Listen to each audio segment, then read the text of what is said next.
今天要给大家分享一道非常健康、非常好吃的家常菜——干贝火腿蒸娃娃菜。15克干贝，用1大勺的绍兴酒浸泡片刻；15克的金华火腿，先切片再切丝。干贝也是要把它弄成丝，因为浸泡的时间不够长，如果直接用手捏的话，还是有点困难。我们只需要用刀碾压一下，把它捏成丝。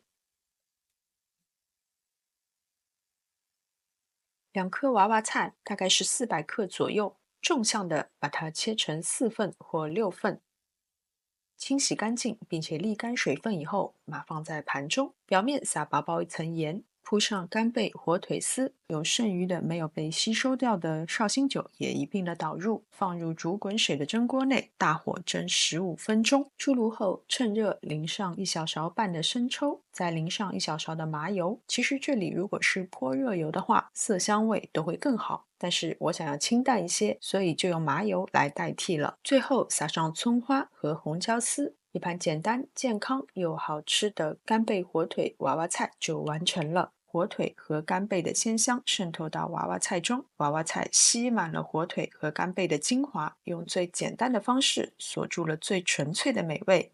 好了，今天的视频就到这边，非常感谢大家的观看，我们下次再见。